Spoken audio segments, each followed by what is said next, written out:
In this class, we'll be learning about a tutorial on JavaScript.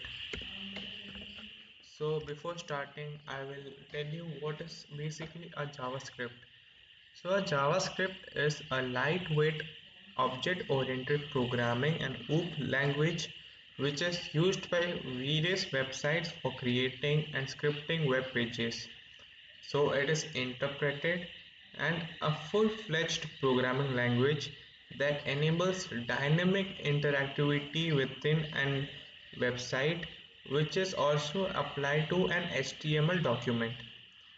And it was introduced in the year of 1995, and since then it has been used for various graphical web browsers.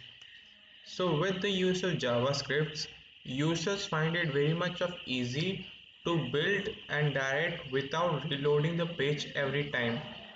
So JavaScript has no connectivity with Java programming language, as the name suggested, and provided in the times when Java was gaining popularity. In addition to web browsers, databases such as CouchDB or MongoDB uses JavaScript as the scripting and query language. So this is a basic introduction of JavaScript. Now the features of JavaScript are all popular web browsers support JavaScript as they provide built-in execution environment. And also JavaScript follows the syntax and structure of C programming language, which is a structured programming language. JavaScript is a weakly typed language where certain types are implicitly cached depending on the operation. So implicit cached is which means it is done by the program itself. JavaScript is an object-oriented programming language that uses prototypes rather than using classes for inheritance. So, prototypes are rather used without using the inheritance feature. It is a lightweighted and interpreted language. It is case-sensitive language. Also, it is supportable at any of the operating systems, including Windows or Mac OS, etc. It also provides good control over to the users when they browse using the web browsers. Coming to the JavaScript variable. JavaScript variable is simply a name of a storage location. There are two types of variables in JavaScript. One, the local variable, and the second being the global variable. So there are some rules while declaring a JavaScript variable.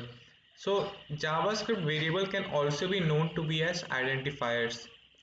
The conditions which should be kept in mind while dealing or interpreting one or any of the identifiers are: name must start with a letter A to Z or capital A to Z as it is case sensitive, underscore or dollar sign. So these should be kept in mind that while declaring the variable, the name should be starting with these attributes. After the first letter, you can use digits. For example, value 1 or where 2. So after the first letter, you can use digits in front of that letter. JavaScript variables are case sensitive. So for if you declare NUM in small letters and capital NUM, these both are different because JavaScript deals it differently because it is case sensitive.